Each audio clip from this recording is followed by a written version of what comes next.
নবীজি সাল্লাল্লাহু আলাইহি ওয়াসাল্লাম বলেন, আলিয়্যুন মা'আল হাক্কি, আলী হকের সাথে, ওয়াল হাক্কু মা'a আলী, আর হক আলীর সাথে। লা ইয়াফতারিকা হাত্তা ইয়ারিদা আলিয়াল হাউদি ইয়াউমাল কিয়ামাহ।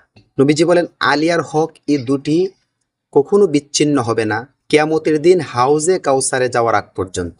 অর্থাৎ আখিরাত পর্যন্ত আলী এবং হক একটি অপরটির থেকে বিচ্ছিন্ন হবে না। মৌলা আলী ছাড়া আর কারো উদ্দেশ্যে নবী এমন কথা বলেনি যে তুমি হকের সাথে, হক তোমার সাথে। একমাত্র আলীকে বলেছে যে আলী হকের সাথে, হক আলীর সাথে। আলী আর হক হাউজে কাউসার যাওয়ার আগ পর্যন্ত একে অপর থেকে বিচ্ছিন্ন হবে না। অর্থাৎ এক গ্লাস পানির মধ্যে যদি 1 চামচ চিনি দিয়ে 5 মিনিট নাড়াচাড়া করি, তখন চিনিটা গলে পানিতে মিশে যাবে। তখন চিনি কিন্তু খুঁজে পাবেন না, কারণ চিনি আর পানি এই দুইটি এক হয়ে যাবে। এটিকে বলে ফানা।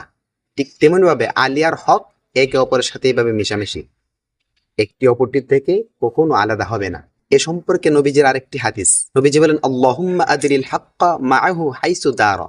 হে আল্লাহ, আমার আলী যেদিকে ঘুরে হকরে সেই দিকে ঘুরাও। অর্থাৎ আলী হকের পিছে ঘুরে না, হক নিজে আলীর পিছনে ঘুরে। পৃথিবীর সমস্ত জিন ও ইনসান হকের পিছনে ঘুরে, আর স্বয়ং হক মৌলা আলীর পিছনে ঘুরে। এই জন্য আলীকে বলা হয় সাইকুল হাক্কি, হকের ড্রাইভার। হক সত্য, সেটা আলীর পিছনে ঘুরে।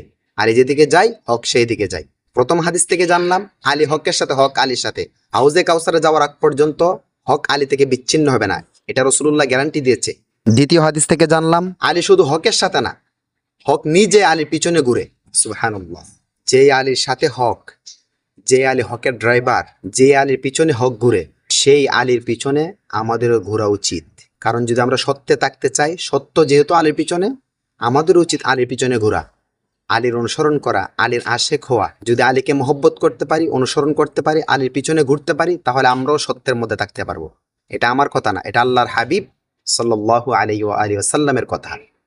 নবীজির আদেশ, তোমরা আমার পর আমার আলীর পিছনে ঘুরো, আমার আলীকে মানো, আমার আলীর অনুসরণ করো। সুবহানাল্লাহ।